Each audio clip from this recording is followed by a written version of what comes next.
नमस्कार, मैं हूं आपके साथ अविनाश कर और आप देख रहे हैं IBC 24। कहा जाता है कि जब आपके आसपास बैठने वाले लोग अपने क्षेत्र में सिद्धहस्त हों, जब वो अपने क्षेत्र के जानकार हों, तो जब उनसे बातचीत की जाए तो ऐसा माना जाता है कि ज्यादा कुछ भूमिका ना बनाया जाए और उनसे बातचीत की जाए। हमारे साथ छत्तीसगढ़ फिल्म के एक बड़े सुपरस्टार अनुज शर्मा जी हमारे साथ जुड़े हुए हैं और उनके साथ उनकी जो आने वाली फिल्म है जो आ चुकी है और बॉक्स ऑफिस में तहलका मचा रही है, बॉलीवुड में, छत्तीसगढ़ में, हर थिएटर में उनकी पूरी टीम मौजूद है। सबसे पहले आप सभी का बहुत बहुत स्वागत, नमस्कार। अनुज जी, मैं चाहता हूं कि आपकी टीम का इंट्रोडक्शन आप ही करें। मेरे साथ राहुल हैं। राहुल इस फिल्म के डायरेक्टर हैं, राहुल थवाइट। वैसे ये मूलतः रहने वाले यहाँ के हैं, बाराद्वार के, शक्ति जिले के। और मेरे साथ है रितिका।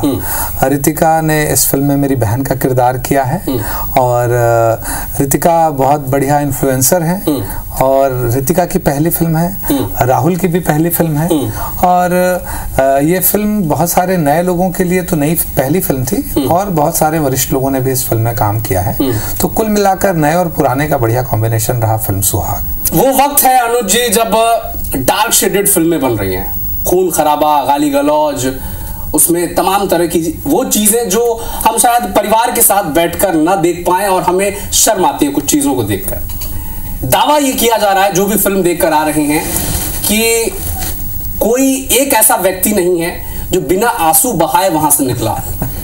आप भी दावा कर रहे हैं क्या? मैंने सुना है कि आप एक चैलेंज कर रहे हैं लोगों को कि उसको कितने हजार का इनाम देंगे अगर वो फिल्म देखकर निकले तो, बिना रोए अगर निकल जाए तो। नहीं, ऐसी क्या हुआ कि कल मेरे पूरे परिवार वाले फिल्म देखने जा रहे थे, तो जब हमने प्रीमियर में देखा लोगों को, बड़े सख्त लोगों को हमने देखा, उनकी आंखों को नम होते इस फिल्म के इमोशंस में बहते।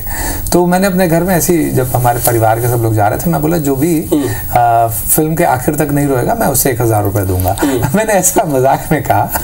तो जब फिल्म देख के सारे लोग आए तो मैंने पूछा बताओ किसका किसका क्लेम है। तो मेरे पास कोई क्लेम करने वाला नहीं था, सबने बहुत फिल्म को पसंद किया। और एक फिल्म, हमारा जो मैसेज देने का जो उद्देश्य था कि एक ऐसे दौर में जब डार्क सब्जेक्ट्स आ रहे हैं, बहुत टेंशन हो रहा है, आप जब नेटफ्लिक्स में, या मैं किसी पर्टिकुलर चैनल को कहना ठीक नहीं है, लेकिन बहुत सारे ऐसे प्लेटफॉर्म्स हैं, OTT हैं, वहां पे आप डार्क फिल्म्स देख रहे हैं, सीरीज देख रहे हैं इस तरह के, जहां सिर्फ टेंशन है, खून खराबा है, क्राइम है, उसमें परिवारों का विघटन है। ऐसे में एक साफ सुथरी फिल्म, एक ऐसी फिल्म जो आप पूरे परिवार के साथ देख सकते हैं, उस फिल्म के सारे गाने पूरे परिवार के लोग गा सकते हैं, सुन सकते हैं और उसके साथ आप एंटरटेन हो रहे हैं, आप बार बार इस फिल्म में हंसेंगे और खिलखिला के हंसेंगे। और साथ ही साथ जब आपको एक फिल्म की गंभीरता दिखाई देगी, वहां आप इमोशनल भी होंगे। तो ये मुझे लगता है कि अगर आप साफ सुथरी फिल्म भी लाते हैं तो उसके लिए भी स्पेस है। जैसा दर्शकों का प्रतिसाद मिल रहा है, जैसा लोगों का आशीर्वाद मिल रहा है, जितने थिएटर्स में फिल्म हाउसफुल जा रही है, उससे लगता है कि अच्छी फिल्मों की भी जरूरत पूरे क्षेत्र को रहती है। अनुज जी, ऐसा कहा जाता है कि सिनेमा समाज का आईना होता है। लगातार ये क्लेम किया जा रहा है डार्क शेड फिल्मों के द्वारा, उनके निर्माताओं के द्वारा, कि जो दर्शक देखना चाहती है वही तो बनाएंगे। लेकिन सुहाग फिल्म ने ये ट्रेंड बदला है कि अगर आप बिना अश्लीलता के, बिना मारपीट के, बिना खून खराबे के, बिना गाली गलौज के भी फिल्म बनाई है तो भी दर्शक आपको उतना ही प्रेम देते हैं। सुहाग ने तो ये साबित कर दिया ना। जी बिल्कुल। देखिए, इस फिल्म में फाइट सीन है, लेकिन वो क्यों है वो देखना पड़ेगा आपको। लेकिन हाँ, रिलेवेंस है, लेकिन वो फाइट भी एक अच्छा फाइट सीन है। हम जबरदस्ती का खून खच्चर नहीं कर रहे हैं। एक बात जो आपने महत्वपूर्ण बात कही कि इस दौर में भी जो समाज अगर फिल्म का आईना है तो ये फिल्म भी समाज के आईने के रूप में दिखाई देगी आपको। फिल्म में व्याप्त जो समस्याएं हैं समाज में, उसको हमने केंद्रित किया है कि आज के जमाने में लोगों का स्नैपचैट से प्यार हो जाता है और जब वो इंस्टाग्राम में उसे ब्लॉक कर देते तो उनका ब्रेकअप हो जाता है। उस दौर में एक जो सामाजिक ताने बाने के साथ, अपने परंपरा, अपने संस्कारों के साथ एक संबंध में बंधना, एक रिश्ते में बंधना कितना महत्वपूर्ण होता है और उसके लिए क्या सेक्रीफाइस करना पड़ता है। हमारे साथ राहुल जुड़े हुए हैं, इस फिल्म के डायरेक्टर हैं वो। और राहुल, मैं आपसे ये समझना चाहता हूं कि पहले तो ये बताइए, इतने बड़े सुपरस्टार को आपने कास्ट कर लिया, प्रेशर था? प्रेशर तो बहुत ज़्यादा था। अगर शुरुआत की बात करूं तो मैं मुंबई से आया एक स्क्रिप्ट लेके, और स्क्रिप्ट सबसे पहले मिला इनसे और इनको एक स्क्रिप्ट सुनाई, पहले दिन ही रिजेक्ट, दूसरे स्क्रिप्ट सुनाई रिजेक्ट, ऐसे कर करके कम से कम 5 से 6 स्क्रिप्ट रिजेक्ट हुई। उसके बाद एक इन्होंने पूछा कि कोई फैमिली फिल्म नहीं है क्या? सर फैमिली फिल्म तो अभी ऐसे जिस टाइप के आप चाह रहे हैं, मतलब मैंने इनसे पूछा कि आप किस टाइप की फिल्म में चाहते हैं? ये बोले प्योर नीट क्लीन एक छत्तीसगढ़ी, मतलब जिसमें हर वर्ग के लोग देख सके, एक बच्चे से लेके बूढ़े तक, किसी अगर साथ में पूरी फैमिली बैठ के भी देखती है तो वो देख सके। तो मुझे सोचने में समय लगा, फिर मैंने चीज़ें की, फिर काफ़ी चेंजेस होने के बाद 5-6 स्क्रिप्ट चेंजेस के बाद फाइनली 4 महीनों के बाद एक स्टोरी रेडी हुई। तो फिर हमने सर से फिर बात की कि कोई एक अच्छा डायलॉग राइटर के साथ काम किया जाए, साथ में उनको जोड़ा जाए। फिर सर ने कहा कि एक देवेश तिवारी जी हैं जो एक पत्रकार भी हैं, तो उन्होंने कभी डायलॉग राइटिंग नहीं की, पर वो गीत लिखते थे और काफ़ी उनका सेंस ह्यूमर बहुत अच्छा है। तो बोले एक ट्राई करते हैं इनको, तो उनको बुलाया गया। फिर 1-2 सीन दिए गए, और जो 1-2 सीन में जो उन्होंने डायलॉग्स लिखे, बता रहा हूँ मैं, वाओ, जस्ट एक फीलिंग आई थी वाओ। और उनको फिर पूरी फिल्म दी गई, और आज जो रिजल्ट है, हमारी फिल्म में कई ऐसे डायलॉग्स हैं तो आप जो कह रहे हैं वाओ, मैं उसी डायलॉग्स पे ले जाता हूँ। अब देखिए आईबीसी के दर्शकों को कुछ तो स्पेशल मिलना चाहिए ना, अनुज जी एग्री करते हैं ना? बिल्कुल बिल्कुल मिलना चाहिए। तो हम तो वादा करते हैं कि हम तो जाने वाले हैं ये फिल्म देखने के लिए, लेकिन वो जो माया वाला डायलॉग है, क्योंकि पर्दे के पीछे तो मैं सुन चुका हूँ, लेकिन मेरा मन मान नहीं रहा, एक बार और सुनना चाहता हूँ वो माया वाला डायलॉग। और उसका बैकग्राउंड भी जरा बताएंगे, क्योंकि आज हम जिस दौर में हैं वहां पर प्रेम कितना जरूरी है, शायद इस डायलॉग से आप समझ पाए, और छत्तीसगढ़ियों का प्रेम कितना इंपॉर्टेंट होता है ये भी आप समझेंगे। आपने बहुत सही बात कही, छत्तीसगढ़ियों के प्रेम को परिभाषित करने वाली ये डायलॉग है। तो मैं इस फिल्म में जो डायलॉग था वो सुनाता हूँ, देवेश ने लिखा है। छत्तीसगढ़िया मन के प्यार ना मया होते, 2.5 आखर के नहीं 2 आखर के होते, एमा आधा अधूरा कुछ नहीं रहा है, सब पूरा पूरा होते। वाह, जस्ट वाह। छत्तीसगढ़ियों का प्रेम अलग होता है। छत्तीसगढ़, क्योंकि हम सब छत्तीसगढ़ के हैं, छत्तीसगढ़ी भाषा से हमको उतना लगाव दिखता है। छत्तीसगढ़ियों का छत्तीसगढ़ी के प्रति जो लगाव है वो साफ नजर आ जाता है। छत्तीसगढ़ी भाषा में प्रेम बहुत निश्चल है, मानते हैं? बिल्कुल, क्योंकि देखिए इस डायलॉग में एक बात और दिख रही है कि जो भाषा है छत्तीसगढ़ी वो बहुत मीठी है, और जो छत्तीसगढ़ियों का व्यवहार है वो बहुत सीधा साधा सहज सरल व्यवहार होता है छत्तीसगढ़ियों का। जो भी छत्तीसगढ़ में आता है बाहर से, वो छत्तीसगढ़ियों के प्रेम में यही का होके रह जाता है। आप देखिए यहाँ के लोग इतने सीधे साधे सरल लोग हैं, कोई भी बाहर का व्यक्ति आता है तो वो कहता है कि यहाँ के लोग बहुत अच्छे हैं। तो ये बात तो है, हम लोगों के प्यार में निश्चल प्रेम होता है। रितिका, अब आपको अनुज जी की बहन का रोल करने का मौका मिला, आप सौभाग्यशाली हैं। कितनी मदद की अनुज जी ने? मैं ये सवाल लेकर राहुल के पास भी आऊंगा। रीटेक करने के लिए जब आप कहते थे तो डांट पड़ती थी, और एक बार में ओके हो जाता था, मैं आऊंगा आपके पास, लेकिन रितिका आप बताएं कितनी मदद मिली अनुज जी से आपको? बहुत ज्यादा। ऐसे रियल लाइफ में भी मैं जब से भैया से मिली हूँ, मैं भैया ही कहती हूँ, तो बहुत इजी था वो तो छत्तीसगढ़ के पूरे छत्तीसगढ़ के भैया किरदार निभाना। और आप सीनियर आर्टिस्टों के साथ जब भी काम करेंगे, एक चीज आपको बहुत ज्यादा मदद मिलती है कि वो आपको बहुत ज्यादा अच्छे से सपोर्ट करते हैं, बहुत सारी चीजें बताते हैं। तो ये मेरे को बहुत ज्यादा मदद मिला, और बहुत अच्छे से हमारा पिक्चर जो है वो बहुत अच्छे से कंप्लीट हुआ। ऑफर कैसा है इस फिल्म का आपके पास? ऑफर, हमारी एक सिंगर है मोनिका वर्मा दी, तो शायद भैया लोग सारे लोग मीटिंग पे बैठे हुए थे, और उड़ीसा से ही मुझे ये कॉल आया था कि अनुज भैया की बहन का कैरेक्टर करना है, तो मना कौन कर सकता है। क्या फीलिंग थी तब? मैं जस्ट केदारनाथ से आई थी 3 जुलाई को, और मैं सुबह 10 बजे ट्रेन से उतरी थी, 12 बजे मैं घर पहुंची थी, शाम के 4 बजे मुझे कॉल आया, तो ऐसा लगा कि मनोकामना पूर्ण हो गई। मैं बस उछल के सबको बता रही थी। सबसे ज्यादा मेरे पापा शुरू से इनका जो फैन रहे हैं, और मैं भी रही हूँ बचपन से मैं देखते आ रही हूँ, तो एक कहीं ना कहीं एक सपना पूरा सा लगा इनके साथ काम करना। फिल्म की बात करते हैं, क्योंकि कुछ सवाल हैं जो इस वक्त सबके मन में कौंध रहे हैं, क्योंकि बड़े दिनों बाद ऐसी फिल्म आई जिसे देखने के लिए ये हमें तय नहीं करना पड़ रहा है कि हम किसके साथ जाएं। आप पिता के साथ जा सकते हैं, आप अपने बच्चों के साथ जा सकते हैं, आप भाई के साथ जा सकते हैं, अपनी बहन के साथ जा सकते हैं, आप अपनी प्रेमिका के साथ भी जा सकते हैं, क्योंकि ये फिल्म आपको कुछ न कुछ सिखा कर जरूर जाएगी। कितने थिएटर्स में लगी है अनुज जी, और क्या रिस्पॉन्स मिल रहा है, क्योंकि 3 दिन हो गए जी, 3 दिन हो गए, आज चौथा दिन है, और लगभग 70 सिनेमाघर में ये फिल्म लगी है, अप्रोक्सीमेटली 70। और इसके साथ ये सबसे बड़ी रिलीज है छत्तीसगढ़ की। और इस फिल्म में एक बात जो समझ में आई कि सब कुछ एकदम संयोग जमता गया। हमने इस फिल्म को एक्सटेंड किया था थोड़ा इसका रिलीज, क्योंकि ये फिल्म हमारी शूट हो गई थी चुनाव से पहले, यानी बन के तैयार हो गई थी। थोड़ा सा पैच वर्क बाकी था, उसके लिए मुझे थोड़ा समय निकालना पड़ा, उसमें थोड़ी दिक्कत हो रही थी। तो उसमें मुझे मेरी पूरी टीम का बहुत कोऑपरेशन मिला। एक बात आपने जो राहुल से पूछी थी उसमें एक मैं जोड़ना चाहूंगा। राहुल जब मेरे पास पहली बार आए तो उन्होंने बोला कि सर आपके साथ काम करना है। मैं बोला ठीक है।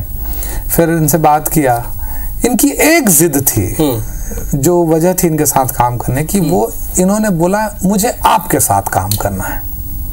तो जब मैं कोई स्क्रिप्ट मुझे पसंद नहीं आती थी और मैं कहता था कि ये स्क्रिप्ट मुझे नहीं जम रही है, मुझे थोड़ा ऐसा लगता है कि हमको दूसरे पे काम करना चाहिए, तो ये हर बार उतनी शिद्दत के साथ नया सब्जेक्ट लेके आता था।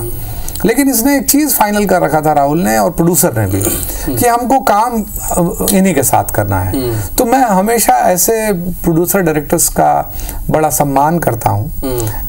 तो फिर हम सबने मिलके फिर सब्जेक्ट तय किया और आज नतीजा सबके सामने है।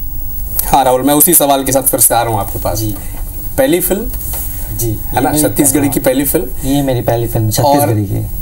अनुज शर्मा जैसा सुपरस्टार, रीटेक कहने में थोड़ा झिझक आता था, झिझकते थे आप? नहीं, यहाँ पे मैं बोलना चाहूँगा बिल्कुल नहीं, क्योंकि ये फुल फ्रीडम दी हुए थे मेरे को। मतलब मैं जैसा मैं चाहता था, और कई बार मुझे पसंद नहीं आती थी चीज़ें, तो मैं बार बार रीटेक कराता था।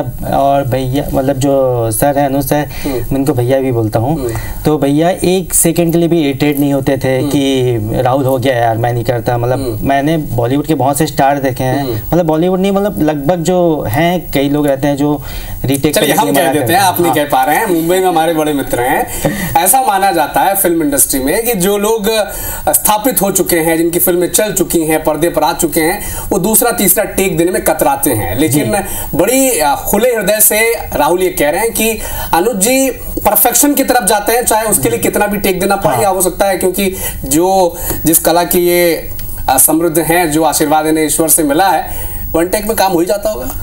हाँ, ज्यादातर तो हो जाता है। ज्यादातर बहुत सारी जो सीन्स है वो 1 टेक में हुई हैं, और कुछ सीन्स हैं जो उसको रीटेक बहुत बार करना पड़ा, लेकिन भैया इरिटेट नहीं हुए, और उन्होंने हर बार बस ये बोलते थे, राहुल तुझे बस पसंद आनी चाहिए, जब तक तुझे पसंद नहीं आई तो बोलते रहे, मैं करता रहूंगा। एक सवाल मैं आपसे ये समझना चाहता हूँ, क्योंकि इस वक्त जिस आप क्षेत्र में हैं, राजनीति में रहकर कला के लिए वक्त निकालना बड़ा मुश्किल काम है। हमने देश में इससे पहले भी कई उदाहरण देखे हैं। ये बैलेंस करना बड़ा मुश्किल है, लेकिन कितना आपके लिए चैलेंजिंग ये रहा कि क्योंकि आपने बताया कि 90% जो वर्क था वो आपके राजनीति में आने से पहले ही पूरा हो चुका था, कुछ पैच वर्क थे, लेकिन फिर भी बहुत चैलेंजेस होते हैं, बहुत चीज़ों का ध्यान रखना पड़ता है। निश्चित तौर पर बहुत बड़ा चैलेंज होता है, लेकिन हमारे लिए पहली प्राथमिकता तो क्षेत्र के लोग होते हैं, हमारा क्षेत्र होता है, राजनीतिक जो दायित्व है वो पहली प्राथमिकता है।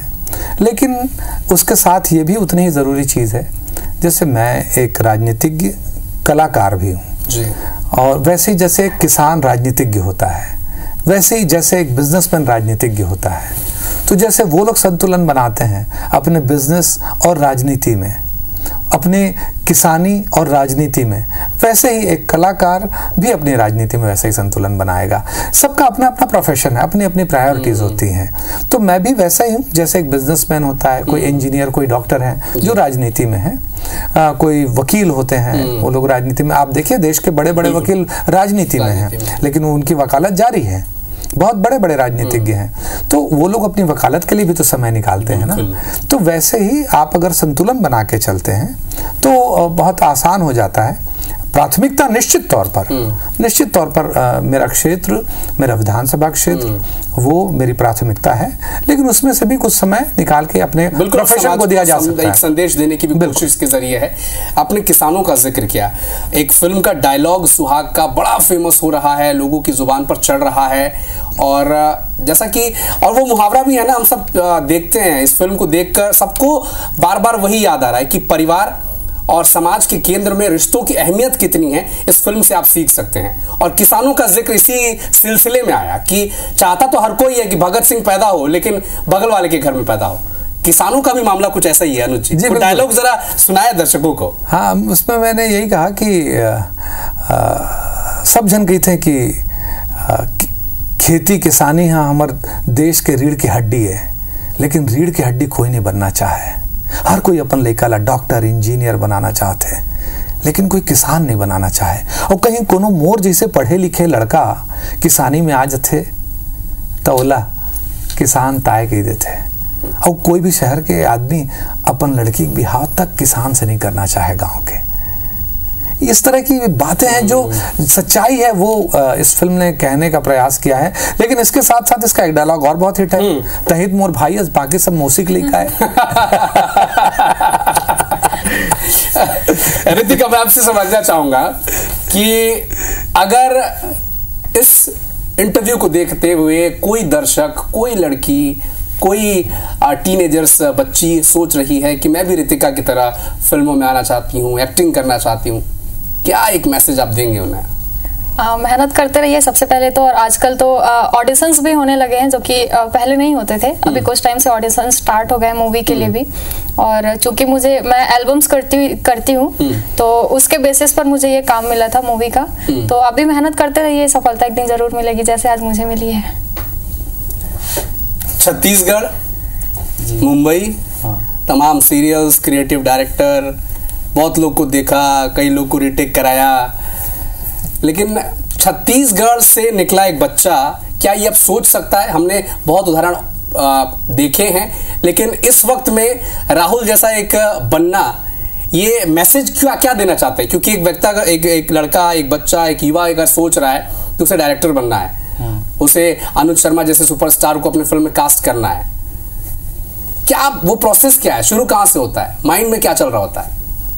देखिए, माइंड, ये जो एक फील्ड है, फिल्म लाइन, ये कोई पढ़ के नहीं बन सकता। ये इसके लिए एक माइंड सेट होता है पहले से ही कि मुझे इस फील्ड में ही करना है जो करना है। तो ऐसा कोई ये नहीं है कि आप 12वीं पास किए उसके बाद ये पढ़ लेते हैं और बन जाते हैं, ऐसा कुछ नहीं रहता। बोलना चाहूँगा ये एक मतलब पैशन है जो भगवान गॉड गिफ्टेड ही है, समझिए कि किसी को ही देता है। और जो इस पैशनेट के पीछे लगे रहता है कंटिन्यूसली, उसको जरूरी सफलता मिलती है, जैसे मुझे मिली।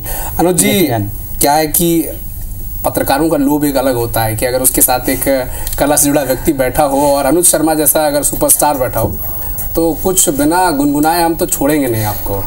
तो इसी फिल्म का अगर कोई गाना या कोई भी अगर आपका मन पसंदीदा गाना आप हमारे दर्शकों को सुना सकें। इस फिल्म में बहुत सारे गाने हैं जो हिट हो गए हैं। एक तो 7 वचन का गीत है जो बहुत तेजी से चल रहा है, लगभग अभी हर शादियों में ये गीत सुनने को मिल जाएगा आपको।